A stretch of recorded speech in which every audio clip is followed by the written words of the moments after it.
It's a whole week in an hour. How about that? This is the Rod Pedersen Show. Best of the week with your host, Producer Clark. All right, thank you, big voice guy Rick Regan, chiming in for episode number 90 of the Best of the Week here on the Rod Pedersen Show. I am Producer Clark. Thanks for hanging out with us on a Sunday over on LTD Radio, the Squadcast Facebook page, and of course, the Rod Pedersen Show YouTube page. I hope you've hit that subscribe button by now, because we have a lot of stuff going on there each and every day. All the best clips, all the best interviews, and all the funniest segments can be found over on our YouTube channel. And also make sure you check it out on Facebook.com/the RP Show. Actually, we changed the title of it, so it is the RP Show on Facebook.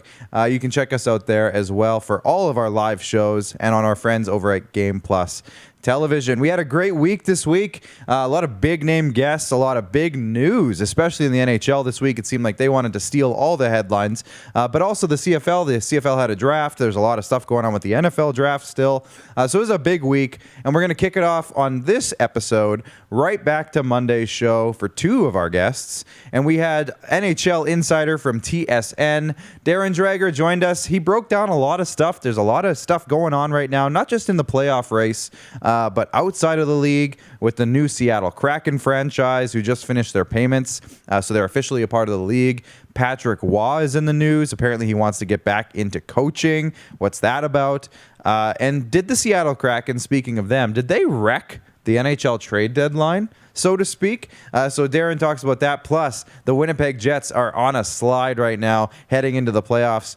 What's going on there? And a whole lot more. So here it is from Monday. Darren Dreger on the Rod Pedersen Show. If we can get Darren Dreger on our screen, the pride of Langenburg, TSN NHL insider Darren Dreger. Dregs, I listen to you on these other stations, and we're not going to just fire machine gun questions at you. I just want to have a hockey chat with you today, if that's good. How are things in your life, by the way? Yeah, things are great. As good as they can be. I mean, we're still in a stay-at-home order here in Ontario. So I spend a whole lot of time in my backyard and picking weeds in my front yard. The weather's been lousy, can't golf, but other than that, it's great. Well, we got out for our first rounds at Deer Valley this weekend, so here in your home province, it's fantastic. But, you know, as far as NHL storylines, and I've got a few here, but more than anything right now, it's the playoff push, right? And that fourth cutoff line in some divisions. To me, that's the biggest story in the National Hockey League this week and next week. I don't think there's any doubt about that. You know, it used to be you'd get to a place where you were jockeying for a playoff spot. And it seemed a bit absurd to me, even though, you know, we in the media talked about that storyline for playoff season after playoff season, you know, going into the playoffs anyway, and how, well, maybe this team fares up better at that team.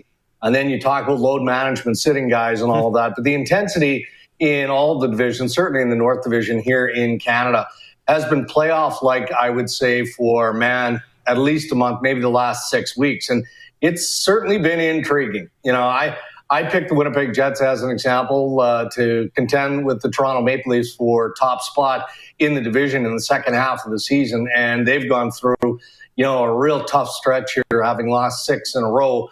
The Montreal Canadiens are now winning at the right time. So there's a possibility that they could overtake the Winnipeg Jets in the North Division. So there's a lot of drama and a lot of intrigue as we get set for the playoffs with everything that's going on around the league. Well, I'll just say this. You know, you admitted that you'd cut your teeth in Winnipeg. That's where you cut your NHL teeth. Darren, yeah. You know, we're on the air there every day on Bell MTS cable on Game Plus. So we get a lot of reaction from viewers in Winnipeg. They're neurotic, man. And not in a bad way. They're like Rider fans. They're psycho about the Jets. Like 6 in a row, they're jumping off buildings in Winnipeg. Do they have a reason to? Are they going to snap out of this, do you think? I think they will, Rod, and I don't get the same level of angst from the hockey club. No, they're disappointed. You know, it's a bad time of year to be going into a skid like this, and that's what it is. This isn't a funk. This is a bona fide skid. But they're still positive around that room. And I think the positivity comes from the fact that they banked so many points, right? So there's no concern over whether or not they're going to miss the playoffs. I mean, you know, so the Montreal Canadiens go on a run here and the Winnipeg Jets end up finishing fourth, which isn't likely, but it's certainly possible. You know, is that the worst thing in the world for the Winnipeg Jets? No, it's not. So the players aren't going into the games worrying about hitting posts and not scoring and all of that. What they're trying to do is clean up some of the areas that have been concerning through this skid. So that's what they're focused on now. And that takes us back to the comments that Paul made after benching Mark Scheifele, and how the core of this team needs to stick to the values that have made this team so successful. So the club doesn't share the same level of concern, but I'll tell you what, everyone associated with the Winnipeg Jets couldn't be happier to have Adam Lowry back in the lineup. You take those two pieces, Nick Ehlers out and Adam Lowry out, and those are two pretty big holes. So Maurice is going to put Appleton and Cott back with Adam Lowry on a line, which for me is as good a third line in the sport, period. So we'll see if getting the familiarity and everything that Adam Lowry brings to the Winnipeg Jets gets them out of their funk. Hey, Darren, I'm curious about some of the coaching vacancies. Buffalo's one, but we heard Patrick Waugh's name come up over the last week. Is Montreal something that Waugh could be looking at, a reunion there? I mean, he'd be looking at it, I'm sure. Is ownership in Montreal willing to go down that road again? I mean, what a historic Hall of Fame career, and at least some of it had some drama attached to it in his early days and time spent with the Montreal Canadiens. But, it's such a big story in Montreal because of the way the team has played. They've lacked consistency until very, very recently here. They've got Dominic Ducharme, who, he's a good coach, but he's still the interim coach. You've got, fair or unfair, the uncertainty of Marc Bergevin as general manager. Let's see how things play out here. If the Montreal Canadiens get on a roll, then these questions might be answered, and it won't matter whether Patrick Waugh wants to get back in the National Hockey League or not. But he is such a unique individual. Number one, he's a winner, right? And he's proven that even at the coaching level with the QMJHL and the Quebec Rempart. But he's not urgently trying to get back in, and maybe he would consider something on the management side as well, which is probably why he hired Neil Glassberg from PBI Sports, his representative, just to make sure that everybody in the National Hockey League knows that Patrick is ready to climb back into the league. So it could be Montreal. That makes a lot of sense, but I wouldn't be surprised if there are ownership and management groups around the NHL with some of the vacancies coming that at least have a conversation about whether he might be a fit or not. Dregs, the second this Darren mentioned Patrick Waugh, you smiled devilishly. Yeah. Why? I just love the man. He's got a heap of personality. He's no nonsense. He doesn't take crap from anyone, media included. And that's what we love. We love the transparency and the honesty. And man, he's got fire in his belly 24 hours a day. And I just, the National Hockey League, look, our lives in general just need more creativity and need more entertainment. And Patrick Waugh, for me, provides a level of entertainment. I'll tell you what, fellas, Adam Foote's a good buddy of mine. And Footer, and I'm sure Mike Keane would tell the same stories going back to the Colorado Avalanche days, with great respect to, Bob Hartley and Mark Crawford and the good coaches back in the day. Patrick Waugh, there wasn't much that went on around the Colorado Avalanche while he was there that he didn't have input in, be it as a coach or some of the management decisions. He is a sharp hockey dude. There's a couple things here. Clark mentioned to bring up the new deal with TNT. We already knew that there was a deal with ESPN. What's that going to mean to salaries in the National Hockey League moving forward? Yeah, I mean, it's going to be a while before we see the salary cap bump up, regardless of the influx of revenue and monies that have been negotiated in this bigger deal. And what a deal it is. And, look, it's bittersweet for me. I'm happy for the NHL owners, and I'm happy for the business side of the National Hockey League, because a good business in the NHL is good business for a lot of us. But bittersweet because I'm leaving a good family in NBC, who's been my family south of the border and doing work as an insider on their Wednesday games. So many great people there, and many of those great people in front of the camera, I'm sure, will shift over to either ESPN or TNT. But nobody there has any bitterness towards the National Hockey League, because the commissioner's office, went looking for a much better deal. And that's the deal that they ended up cutting, especially with TNT. So in a pandemic, in a world where the NHL just can't realize enough revenue streams to get their house in order, this certainly is welcome news. But, the bigger picture, how much it will influence player salaries, any of that, honestly, it's going to be a while, Rod, before we know that. It's going to be at least a couple more years. Yeah, for sure. Well, I mean, I have ESPN in my house, and they're showing highlights now on SportsCenter and talking about it a little bit on their daytime shows, where before they weren't. So this is a good deal for the National Hockey League. Hey, the Kraken. We saw Ronnie Francis interviewed the other night in one of the games for Canada. I think it was against Latvia and Texas. They're officially an NHL team now. Can you explain what went on in the last week with the Kraken financially? Yeah, well, they made their final payment. And off the top of my head, I can't remember exactly what the number was, but it wasn't a small number. And it was the installment needed to officially shepherd the Seattle Kraken into the National Hockey League as its 32nd team. And beyond the NHL absorbing the funds and cashing that big check, this now allows hockey operations to move full steam ahead from a Seattle Kraken perspective. So Ron Francis has been a busy guy, no different than Kelly McCrimmon and George McPhee were prior to the Vegas Golden Knights jumping into the National Hockey League. So he's going to become somewhat popular and unpopular, depending on how you want to look at it, and the player that he's looking at via expansion on your roster. So there's going to be a lot of horse trading. It's going to be fun to watch. The difference here, of course, is now he can follow a template. I'm sure that there are clubs around the NHL that, having gone through it with Vegas, aren't going to make the same mistakes with the Seattle Kraken. But I'll also tell you this, fellas, there were deals that didn't happen at the NHL trade deadline, and there was some influence on why they didn't happen because of the Seattle Kraken. Like, I think of Winnipeg. We talked about the Jets earlier. The Winnipeg Jets were trying to land a big-time defenseman, and they had some intriguing conversations.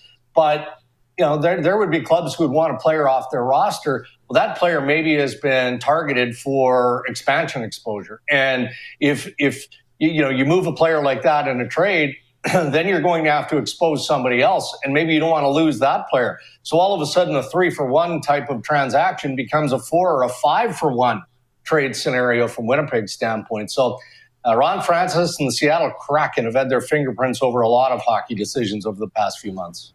And a fun one to end, Dregs.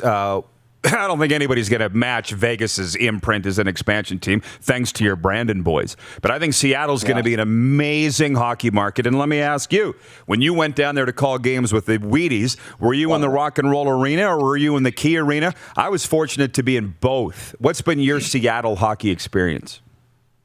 In both as well. I couldn't believe that it took the NHL as long as it did to get into the Seattle market. Just the obvious geographic rivalry with the Vancouver Canucks is tremendous, I think. And every time I'd bring it up, my Pacific pals would say, Seattle's not really a hockey market. And okay, I mean, professionally speaking, I guess, but guys like you and I, Rod, who had the luxury of spending time when the Seattle Thunderbirds were a real good junior operation, I think we could build a case that it is a pretty good hockey market.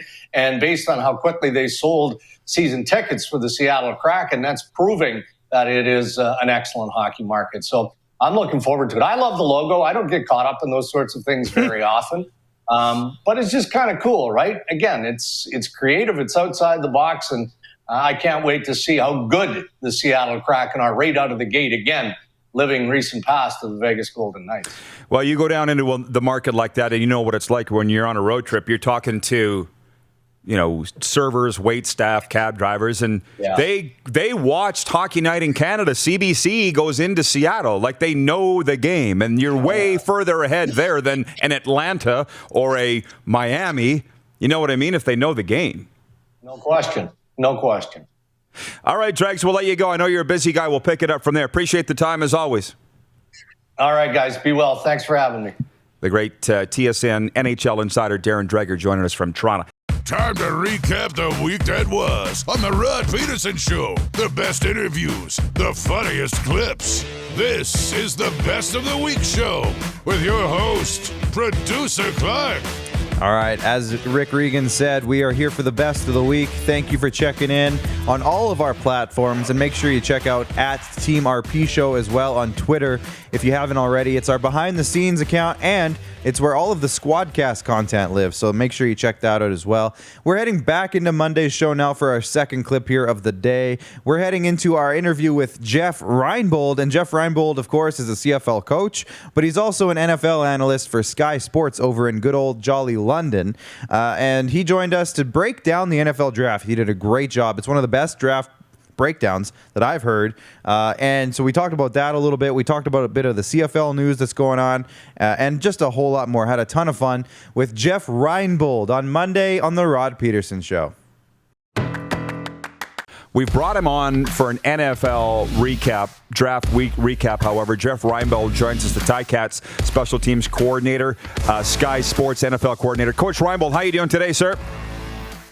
I'm good, doing good, Rod. How are you? Good. Who are the Generals? Is that the Washington Generals? Did you spend some time with them? No. This is a team in the Pro Spring League. It's a developmental league that goes on in the spring, and a bunch of NFL colleagues of mine asked me to come down and coach in it for a month and help these kids. It's really an interesting opportunity for guys that have been in the NFL, have been cut, guys that never had a pro day. Every one of these kids has a story. We've got guys with 5 years of NFL experience up in this league, but they're guys that are looking to go back there, and it's an opportunity for them to play and get on tape and play in front of the pro scouts. Well, I know we brought you on to talk NFL draft, and I don't want to derail that, but I know you worked in the spring league last year because Drew Tate told me, and I watched those games, and Marcel Belfait was down there. How was that experience before you unfortunately got shut down because of COVID? Well, let's be honest. I'm a lifer, and I'll be coaching probably till they either tell me I can't anymore, or I'm in the ground. So I enjoy it. I love being around the kids. I love being around the coaches. There's so many guys that, Kevin Gilbride, who was the head coach in San Diego and has 2 Super Bowl rings from his time as the offensive coordinator with the Giants, is here.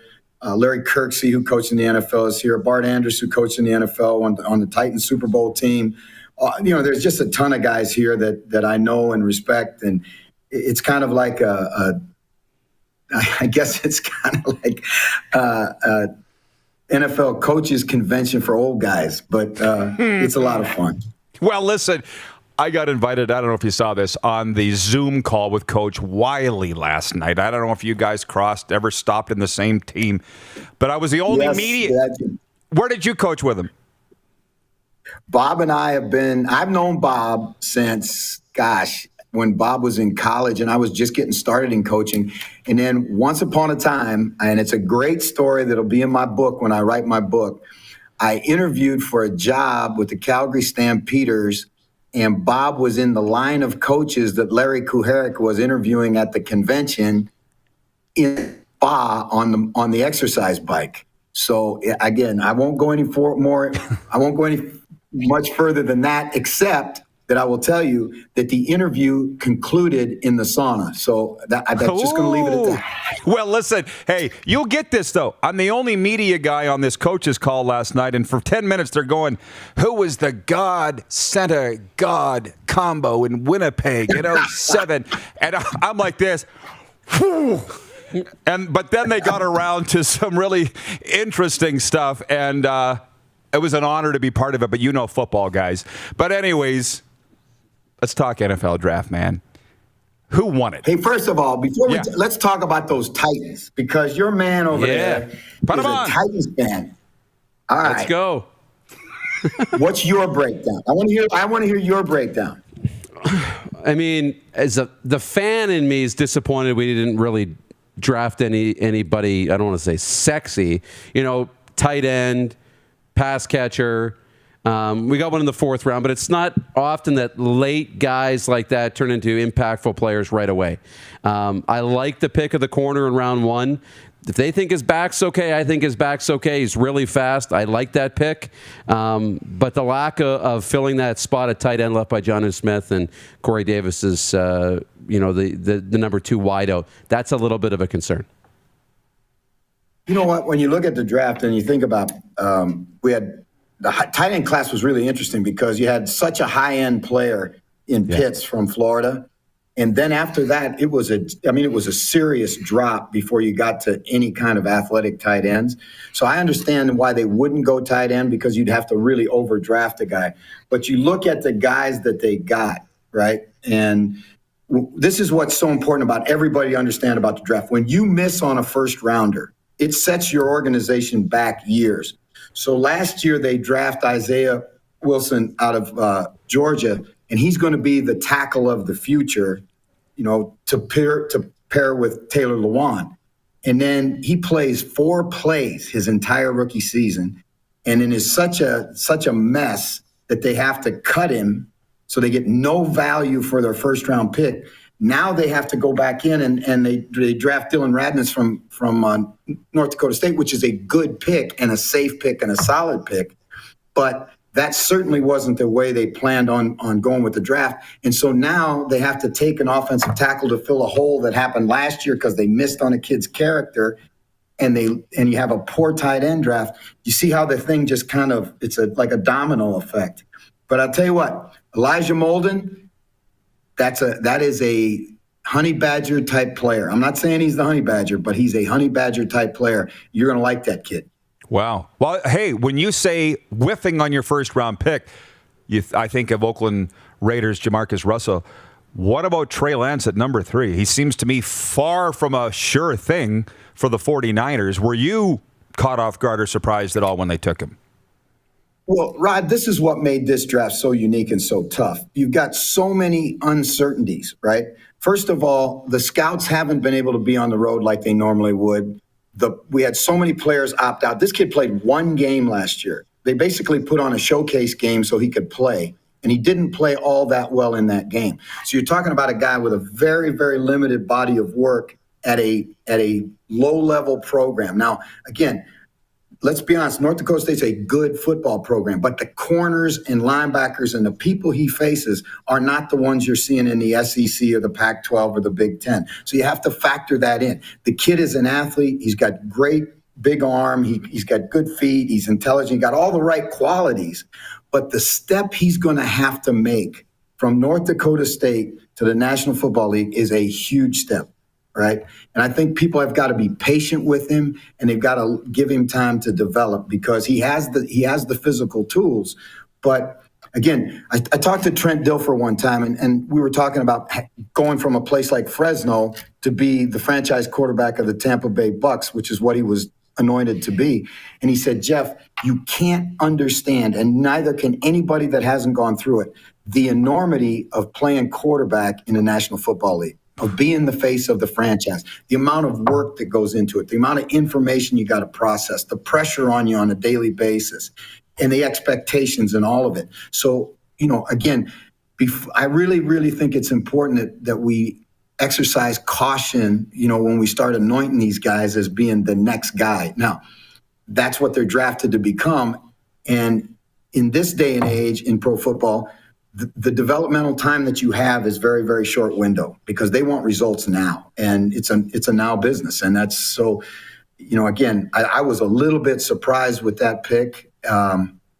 But when I watch Justin Fields real close, I can see why they would go that way because Justin Fields has work to do in other areas. Coach Reinebold, would you have normally been at the draft for Sky Sports duties? Yeah, normally we would.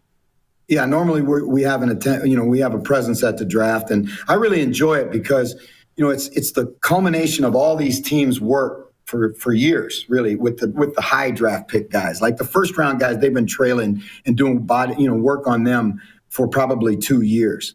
And the advanced scouts first write them up, and then the area scout goes in, and then the director of scouting goes in, and then they have the pro day and the combine and all of that. So they will have seen this kid many, many times, and they have a real good feel for him. But even at that, and we just talked about Isaiah Wilson, even at that, it's about a 50-50 proposition with first-round quarterbacks.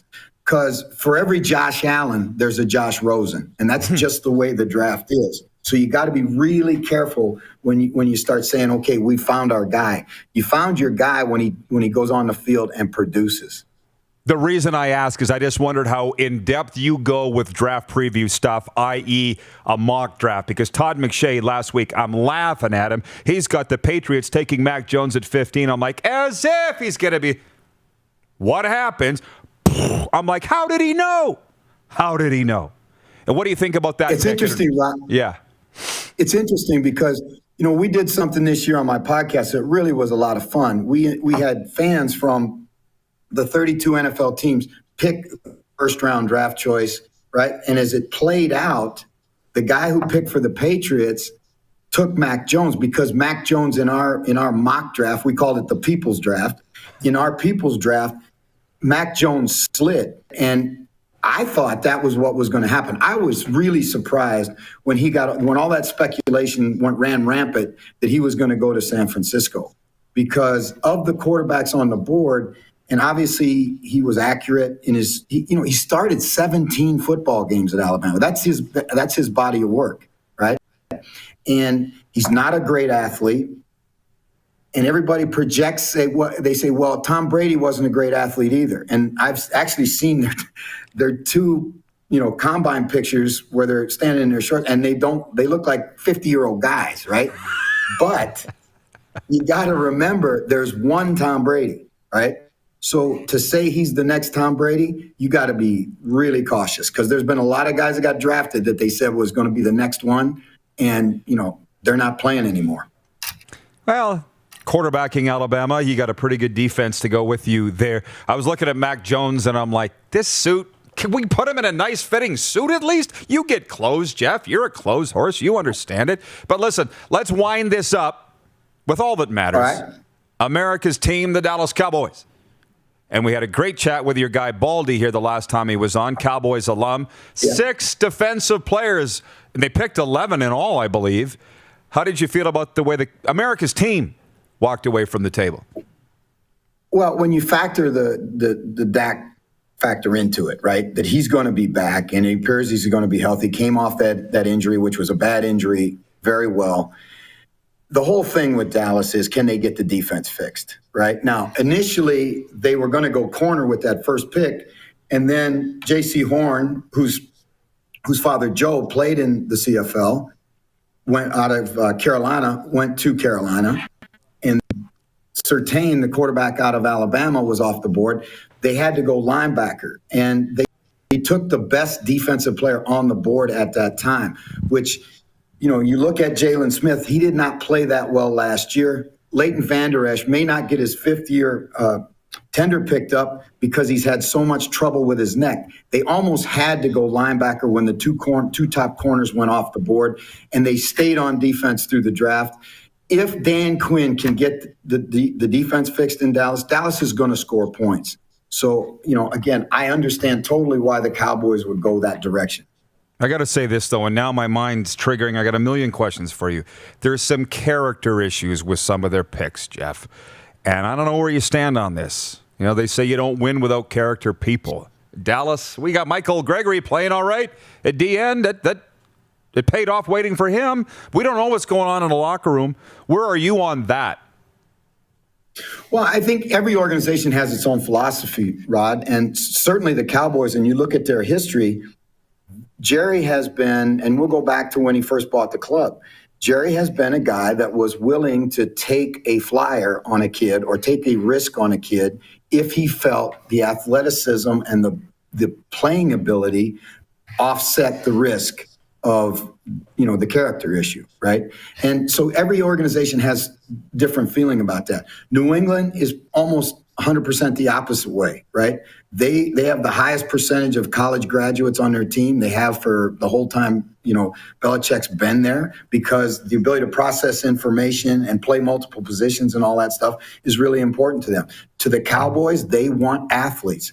Much like, and you got to remember, Jerry Jones's mentor as an owner, Al Davis, and there was nobody that took more risks on character guys that he felt could help him play than Al Davis was. So again, you can see how this thing has been built in Dallas.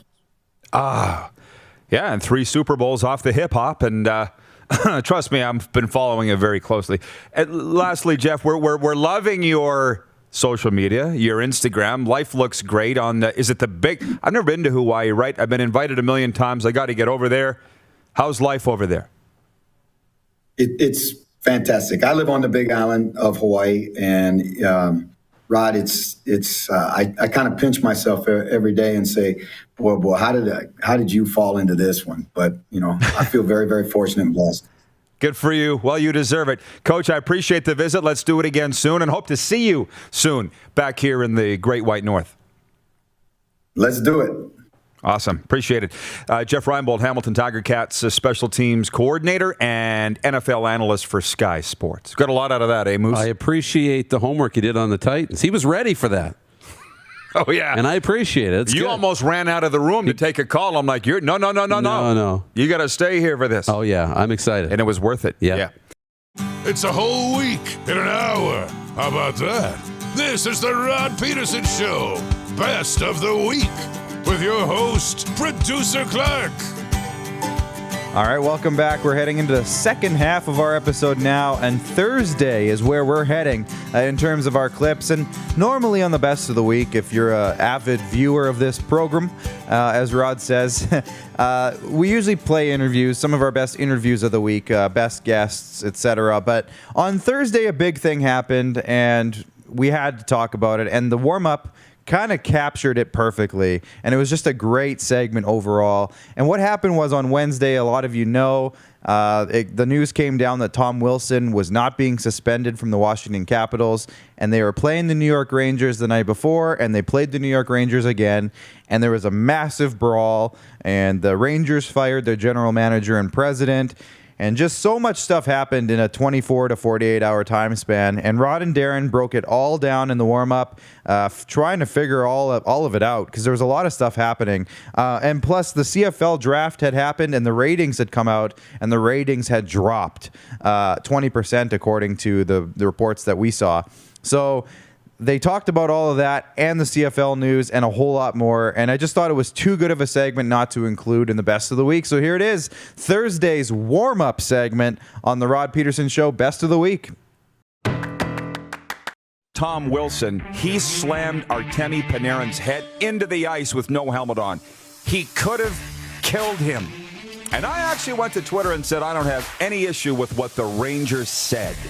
So the Rangers can say whatever they want. They're just putting it on Twitter. So what? What they're saying isn't new. It's, does Gary Bettman have the brass ones to either remove the guy or keep the guy? What Tom Wilson did is stupidity. This is the Rod Pedersen Show. Welcome, everybody, to the RP Show. Okay, Blue Jays, let's play ball. You notice my workout gear today. I said to Dukes, is this okay? Is it too informal? And you're like, no, it looks great. It's awesome. Summertime. Yeah. Canada's team, baby. Let's go. Game day, too, by the way. Welcome to Canada's daytime sports talk show. We're coming to you from the bunker in Western Canada. RP here. Moose DuPont there. You're growing the beard out, eh? I'm growing it out for the summer. We're off the air. No more. We're not off the air. No. Hockey games. Suit, tie, right? I don't like to wear the beard when I put on a suit and tie to do hockey games. This is fun. I don't know. This is let the hair down. Watch some of those Colorado Avalanche games or San Jose Sharks games. They got guys with beards and long hair. Have you noticed that? Not my thing. Curtis Brown, some guy. That's right. Brownie with the Sharks. I'm not sure who the Colorado guy is. I'm not a big fan of him, but he's got long hair. So, yeah, did I say Peter Labardius and Ron Duguay on the air today? Did I say that? You did now. Okay, so we got Lou from the Flames, and my guess is with Lou, she's probably not going to want to talk about the Flames, and that's great. We'll talk about all the other things that are going down. And, the guy that I do have a man crush on, Ron Duguay, which incidentally, up until a month ago, none of you even knew who he was, and now you all love him too. It's the Ron Duguay effect. It's the Ron Duguay effect. Rangers Insider will be joining us from FLA, the Sunshine State, to talk about what's going on with his team and the talk of hockey right now. But that's the deal. He's coming up in hour two. Can we hit the quick six show topics, please, Director Jordan? Please and thank you. One, I see that Jessica in Winnipeg's watching. Where is her comment here? She said the Jets finally won last night, and that's in my quick six. I see James and Board in Manitoba. Says Caps Rangers was a little rough. All of that. Somebody else in Manitoba. Adam Lowry should be captain of the Jets. We're very big in Manitoba, don't you know? Yeah. Noticed? So here you go. And then I'll get to the rest of your comments if we have time here in the warm-up for the Four Seasons Sports Palace. Number one, a Tom Wilson suspension would have avoided everything last night. And let me just take you through my afternoon. My brother came to our house, the Cowboy, and we watched the Canada, who were they playing? Sweden game. And it was, Bedard 3, Sweden 1, whatever. As soon as he realized it was over, he's like, okay, I'm leaving. And when that Rangers game starts, if anything happens, call me. But nothing's going to happen. If you know this area, he got to row it. I called him brawl, 3-on-3, drop of the puck, next face-off fight, next face-off fight. And he's like, oh! And he was almost going to turn around and come back to my house, I think. Yeah. Right? But I figured it's probably going to bubble over after this. And it never really did. Right? But had they suspended Tom Wilson, which they should have done, none of that happens last night. And now the debate's raging, and I'm getting hung up here on point 1, subsection 1 of what happened last night. There is a conspiracy theory going around that the NHL actually wanted what that became last night, that Donnybrook, that fracas, that brouhaha. And if you actually think they did, then we're never, ever going to get along. We're never going to be friends because you have no idea what's going on in hockey right now. You mentioned it yourself, NHL.com eliminated all the fights from their highlight package and made it about TJ Oshie. But you can't do that, NHL or CFL or MLB. You can't control the narrative. You never will. Because on SportsCenter, what did they open up with? The brawls, the fights. That's on TSN. ESPN, same thing. Nobody's talking about TJ Oshie. You can't control what people are going to want to talk about. And furthermore, with the New York Rangers and James Dolan, the CEO, how dumb do you think we are? I think that's the most insulting thing out of all of this is that you think that we're that stupid. That you went and fired John Davidson and Jeff Gordon and had nothing to do with the team statement that George Paris should be removed. And by the way, with the Western Hockey League's no different. All the dub teams aren't allowed to put fights in their highlight packages. They're not allowed to promote it. They're not allowed to promote it. They're not pushing the fighting agenda. And I said to Clark and you in the meeting and Ryan, I said, I'm in this parallel world the last 24 hours because some of my best friends, Matthew Barnaby, Jason Dreger, they're all defending Tom Wilson. They're saying what he did wasn't that bad and the Rangers need to go down. And I'm like, no, what? I normally agree with you guys, and I can't disagree more vehemently than I do. What Tom Wilson did was wrong. The Rangers had a right to be upset. And the fact that Gary Bettman, which is what I think happened, called Dolan and said, straighten those two out. He ended up firing him because he probably was going to anyways. I'm sorry, but that's my rant. They don't want the fighting. What Tom Wilson did was wrong, and I'm just kind of flipped upside down over the last 24 hours. Yeah. Same thing. I can see it that way that, they got the call and said, look if you want to avoid the $1 million fine, muzzle these those two guys are out. Absolutely. Right? Or whoever's responsible for the tweet has got to go. And because I haven't seen a fine. Have you seen a fine to the Rangers? Maybe that's happened.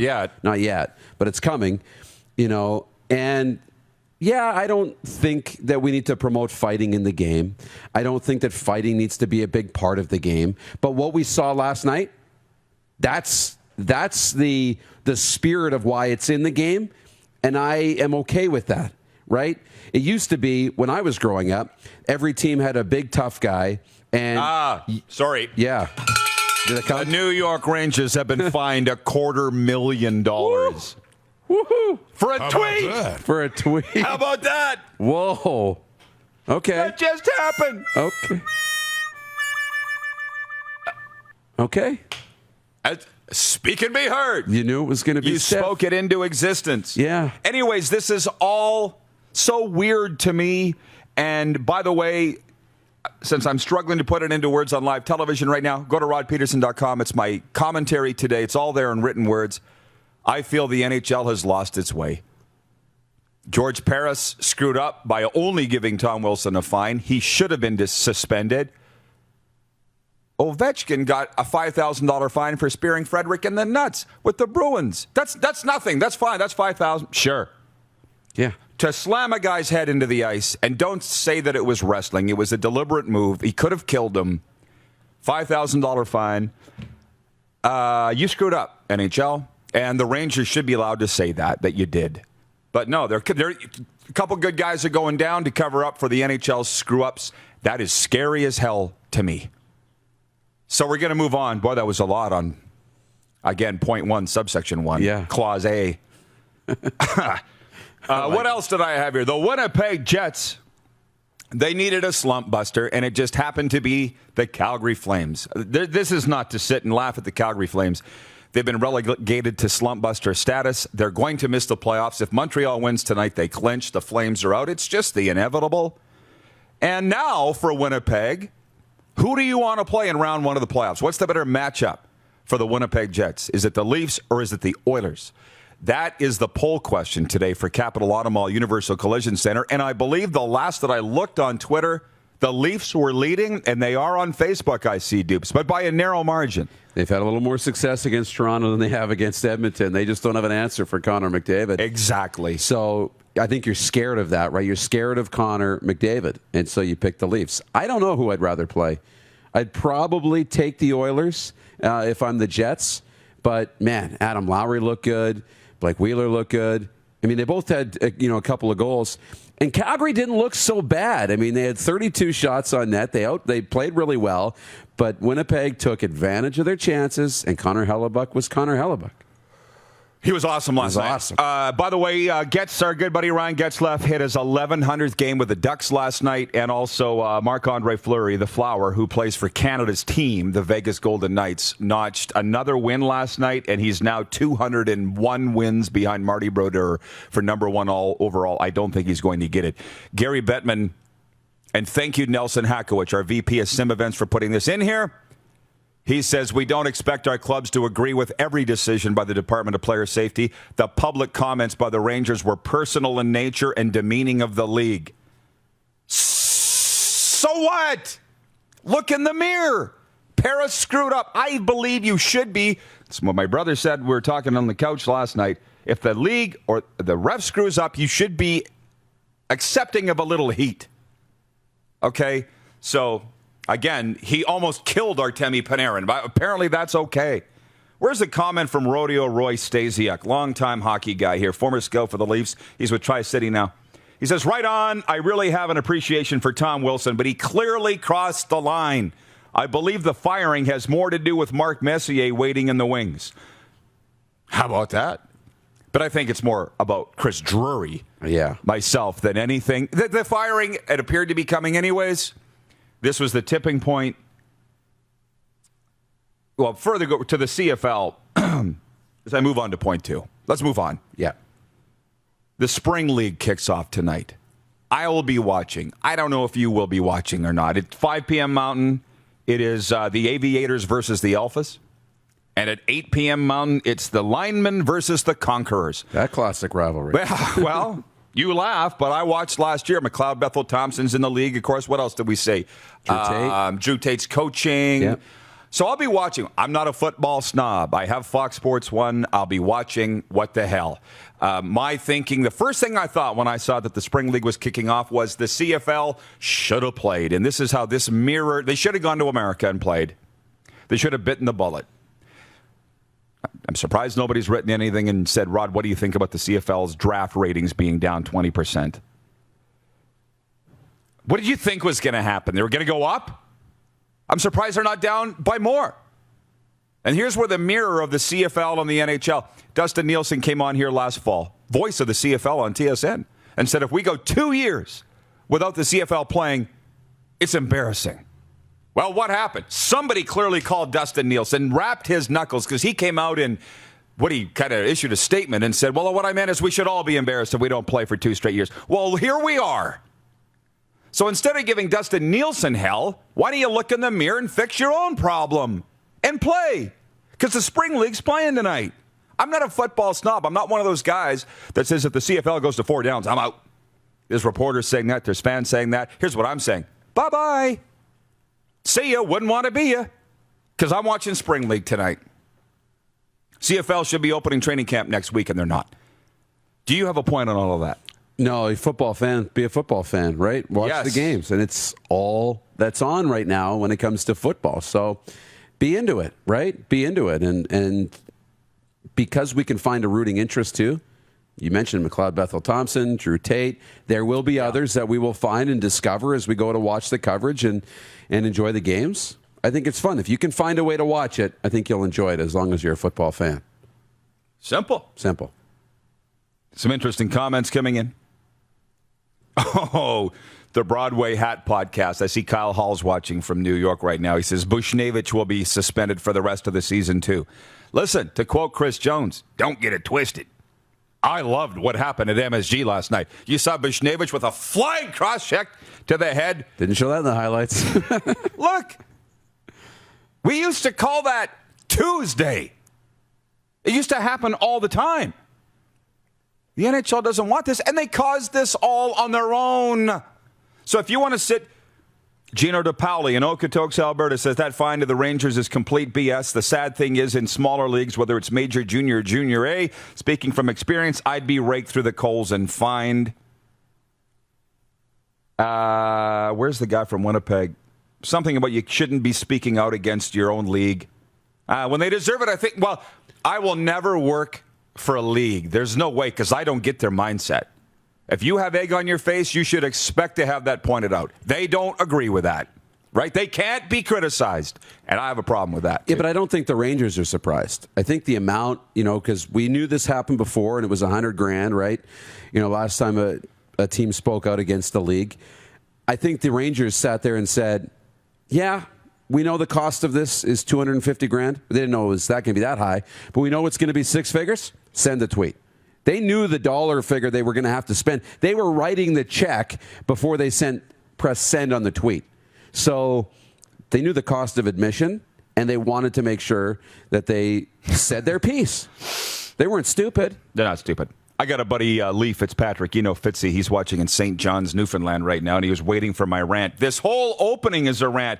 Listen, Jeff, the Stamps fan, writes in and says, expecting CFL fans to watch the Spring League is like expecting an NFL fan to watch the CFL in June and August. Then sit on your couch and piss and moan then. Because I'm moving on. So many people are writing in about the CFL draft ratings being done. Well, they didn't play. Well, there was no youth sports. Blah, blah. Excuse. It's over. I'm not interested in arguing with you people anymore. Oh, Jeff in Winnipeg.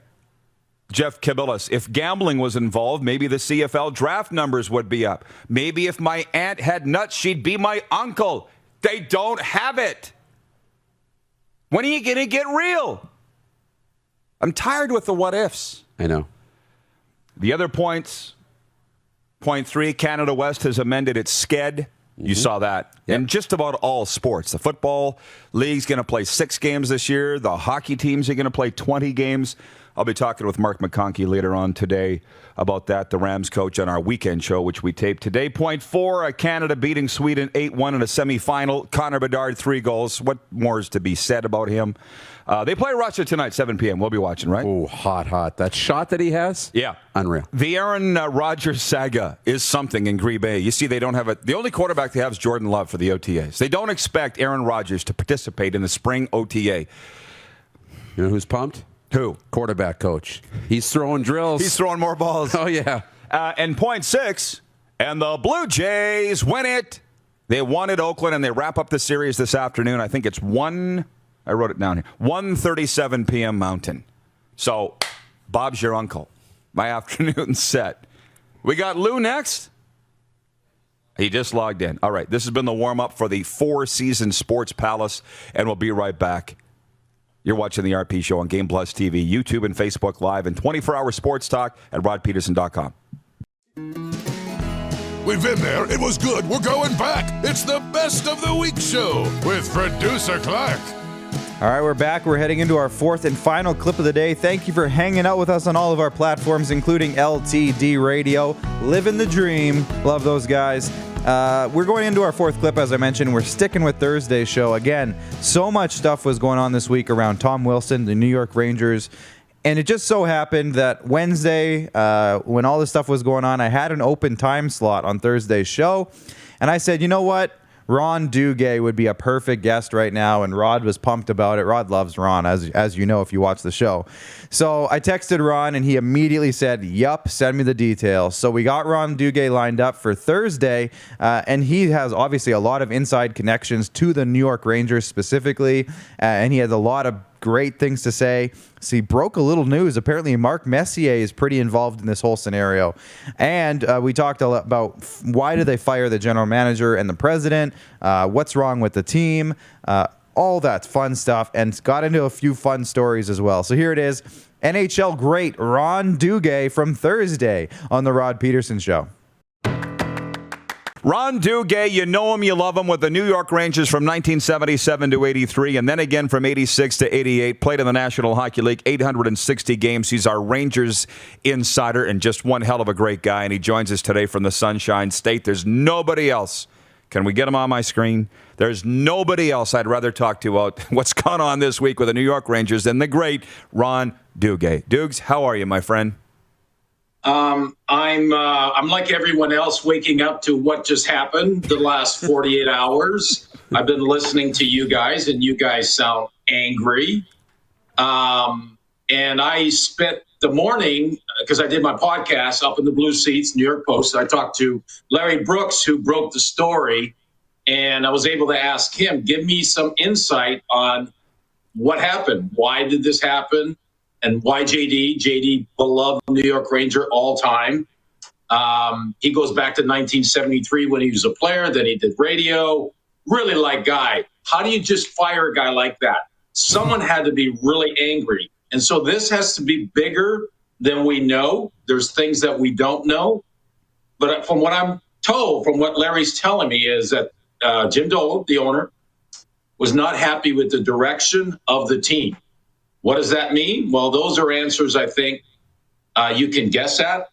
Well, I think what ticked them off is the two games they lost against the Islanders. How easily they lost to the Islanders. Opportunity to possibly make it into the playoffs. They're only like 4 points out. And it's how they lost. And so you go to me, you go to the character of the team. They're probably one of the youngest teams in the NHL, a lot of skill. But do they have the type of players that it takes to play tough hockey, to play real hockey? Not pawn hockey, but real hockey. And so that's where I've always questioned it. And I started last year in the playoffs when they got beat by Carolina. And so there hasn't been much adjustment. The only adjustment they made was in the wrong direction. They got rid of Lemieux and Tony DeAngelo, two guys that play with a little bit of grit. Now you're left with whom?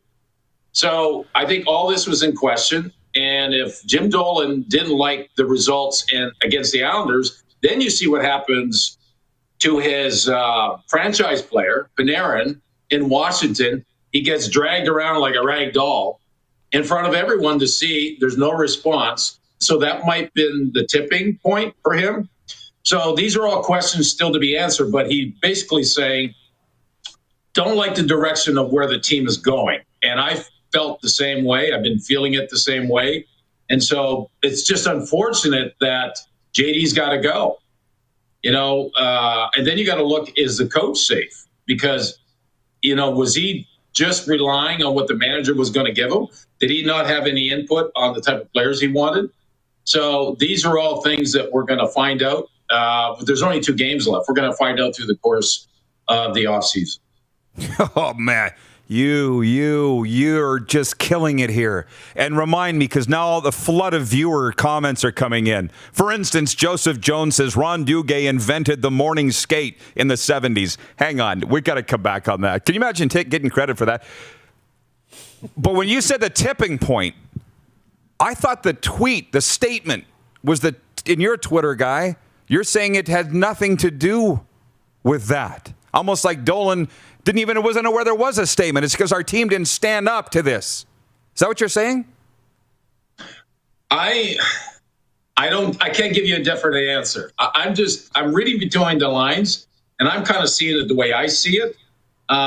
Yes, they weren't happy with the NHL, but I'm almost happy. I'm glad that they didn't suspend them going into that game because it forced the Rangers to respond. Let's see what this team is made of. And so certain players stood up, and the rest kind of just played their regular game, and that kind of tells you who the rest are. But there's a few guys that stood up. They did what they had to do. Smith goes after Wilson, which, I expected that. And I thought that's all we were going to expect. But I'm glad they didn't suspend him. This was the old-fashioned way. Sometimes teams can police each other. And yes, I didn't like what Wilson did. He's picking on a little guy. He's picking on a franchise guy. He's the type of guy. It's not old news that this guy loses it occasionally. He'll do something a little bit goofy. And he's been suspended for it, intent to injure. I believe that. But I didn't mind that I wanted to see what the Rangers are going to do, from the coaching staff to the players. Now, they got a tough kid in the minors that they could have called up. I'm not remembering his name. Big kid that can fight. They didn't call him up. I'm like, what? So I think it was a good way to expose the team, expose how they're thinking. And so, yes, they should have suspended them, but I'm glad they didn't. Well, what a wild wake-up call for a dressing room then. And you saw all the interviews after the game. The guys didn't like being challenged and called soft. They'd heard it for 48 hours, right? So they went out and took their aggressions out on the Washington Capitals. But I'm like, if it takes this much to wake you guys up, what have you been sleepwalking all year? So you like the response, but where do we go from here? Well, it was a mandatory response. Let's put it that way. They had to do it, right? They had to dig down deep. And I don't want to say what I was going to say, but they had to dig down deep and to man up, because it was embarrassing. And so for guys that are going from year to year who want to continue being on part of the Ranger team, some of the guys had to do something. Strome, I like Strome. I've always liked him. He'll stand up for the guys, but they just don't have enough of them. And so I don't know what would have been said from the coaches to the players. Like, you have to do this and you have to do that. I'm sure he just brought it up in a way, hey, we got to do something. And I'm sure it was among the players they started talking. Their starting lineup goes out there and they all start their fight, which is, that's another part that I don't quite understand. Well, I understand it. It's just that guys are fighting a guy that had nothing to do with what happened with Wilson. But I think they're just fighting just for the sake of fighting. So there's a certain code in hockey that you have to show some pride and take care of each other. So we saw some of that, and I think the Ranger players can feel good about it. But moving forward, you need, when you look at the Washington team, if you're going to challenge that team physically, they got at least 5 guys that will get in your face and stand up to you. At least 5 guys. The Ranger, they have one, and he's a middleweight. That's Smith. Yeah, and they just won a Stanley Cup. That's the other thing lost in all this. The Capitals apparently have zero problem with Tom Wilson, Ron. Zero. They're his own team. Yeah. Yeah, and if you ask any coach, any manager, they'd love to have him on his team. It's just a matter of managing him a little bit. Make sure he doesn't cross the line, which he has a few times. But he puts players, defensemen, in fear every time he's on the ice. You don't think defensemen on every team, most of the teams, are looking over their shoulder when they know he's on the ice? That's the way it used to be, and that's the way it should be. Just like he crashes and bang, goes to the net. Ovechkin feels very safe with playing with him on the same line. And so he protects his guys. So every coach and manager would love to have him. It's just that in today's game, with the new rules, he's got to be a lot more careful. From our viewers, Jay Nordic watching says, Duguay hit the nail on the head. The team is built like a house of cards. From James Henderson in Borden, Manitoba. Now that's a hockey guy. From Jeff Kabilis in Winnipeg. Ron's old school. He'd probably go knock out Milbury if he could.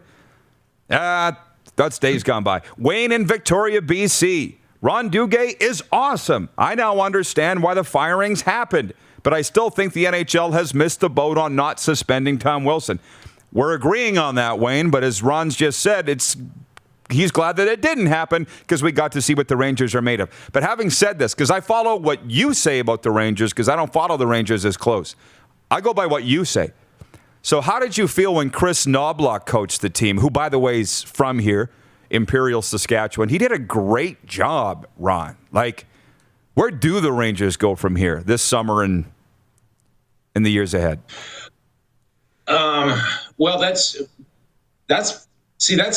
can't answer that. I want to answer it in a certain way. It's just because I can't fully answer it because I'm not there. I'm not in the dressing room. I'm not part of discussions. I'm talking about what I'm seeing.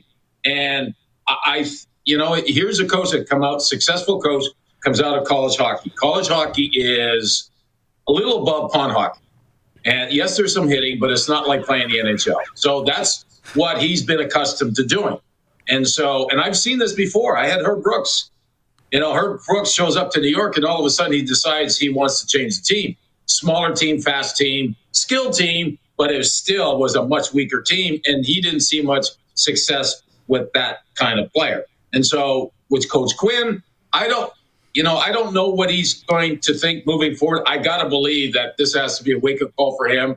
And let's say they hire Messier, right, as the new president or the new manager. You don't think Mess is going to come in there and say he's going to have a 5-minute meeting with him and say, look, this has to change? Because I don't know if you know, but Mess was interviewed yesterday. Did you hear about Messier's interview? Just heard it this morning. Yes, just heard this morning. Okay, so he essentially said, I wouldn't have built the team the way it was built. Okay, that says a lot. And then he added on to say, if you're going to win deep in the playoffs, you got to have a team that's willing to fight in the backyard, out in the street, grind it out. You got to have those type of players. And obviously the Rangers don't have it. So he just came out and said, look, that's not my team. I would change it. So I'm sure the fans listening, they would love to have Messier come in with his mindset because he understands winning. Yeah, but John Davidson had run the St. Louis Blues, and was he not in Columbus before? Like, where's Mess been the last 25 years, Ron? Is he qualified to, well, not qualified, but you know what I mean, to run the New York Rangers? John came in hot. Where's Mess been? Yeah. Well, that's what's confusing with me. I thought eventually JD, his influence, would eventually you be able to see it on the ice, and that's what's confusing to me. I don't know. I don't know why he thought that this path that they were on was going to work. I don't know if they thought, let's just change, let's play our way. Let's see if we can get the NHL to change the play of the game to where we're playing it, which is a speed game. They're a nice team to watch, and they've won some big games. They beat Pittsburgh, they beat Washington, they beat Boston. They're a fun team to watch, but when these teams decide to shut them down and start to get physical against a team like that, then they get shut down. And so for JD, for him not to see it, that's what's confusing for me. And Dolan must have known something that he didn't want to change. There must have been something for him to fire him. So that's why when I think about Messier, if you ask Messier, and he was asked that question, could you coach in the NHL today? He said, he didn't say 100%, not 200%. He said 1,000% yes, I can coach a professional team in the NHL. Wow. But a lot of guys think that. Do you think that he could? Where's he coached? Yeah. Well, he hasn't done a lot of coaching. He's coached kids. But from what he's saying, he's been so involved in being a player and probably in a lot of conversations with the coaches over the years that he feels in his mind that he knows he would know what to do to get behind the bench. Now, a good head coach, what makes a good head coach? Great assistance. His strength may not be to run a great practice. His strength may not be to be able to identify issues with players in practice and get them to be better, right?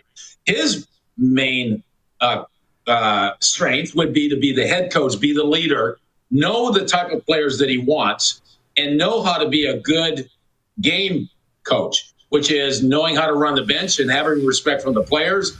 And every time those players step into the dressing room, you got Mark Messier steps into that room. I think there's a strong respect factor. And those are the things that sometimes, they don't talk about, you don't see. So he would have to have some 2 or 3 really good assistants that would help him with practice. Then this is a major, major shakeup we're talking about. And viewer Jay Nordic writes in, he says, let the moose loose. But one of the Tri-City Americans head scout wrote in here earlier he said this is all being cleared for Messier to walk in. So you've cleared a lot of things up, Ron, but now I'm more intrigued about, I'd never heard that you'd been credited for inventing the morning skate. Has that not been around since the 50s or 60s? Well, they say that because I wasn't there.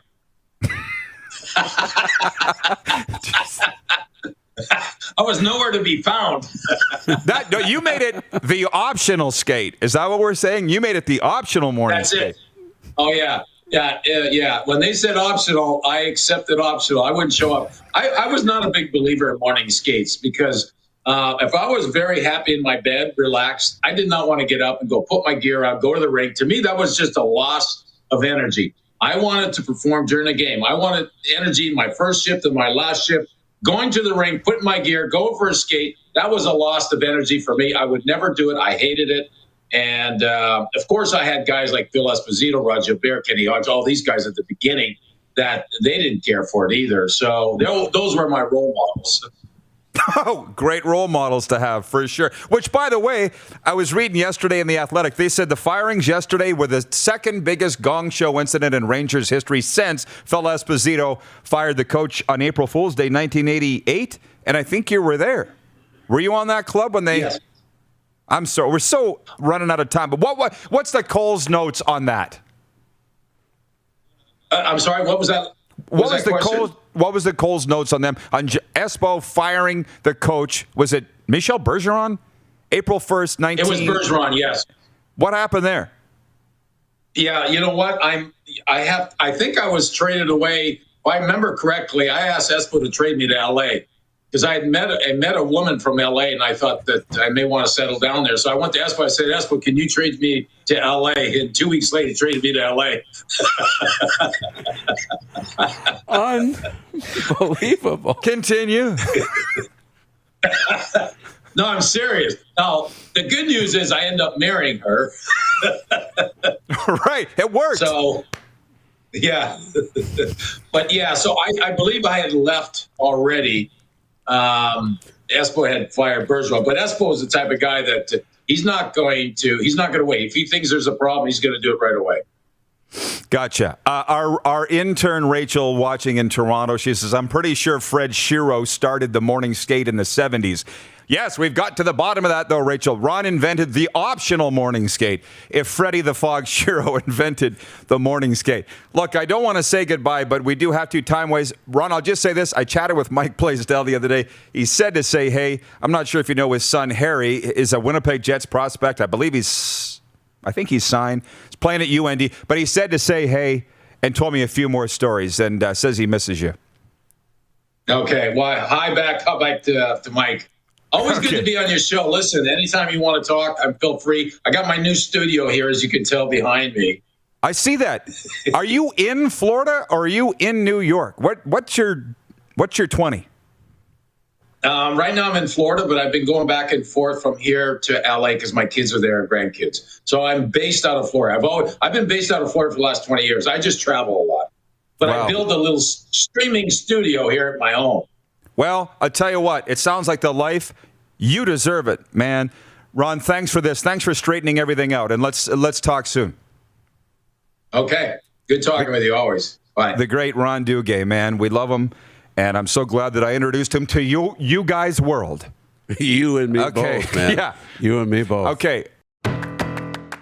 And that's going to do it for us here on the Rod Pedersen Show. I am producer Clark. Thanks for checking out the best of the week. Thanks for hanging out with us on a Sunday over on the Squadcast Facebook page, the Rod Pedersen Show YouTube page, and, of course, on LTD Radio, our good friends there living the dream. And we'll see you right back here on next Sunday for episode 91 of the best of the week. And who knows what we're going to get into this week. If you want to find out for yourself, make sure you tune in live over on Facebook, YouTube, and Game Plus.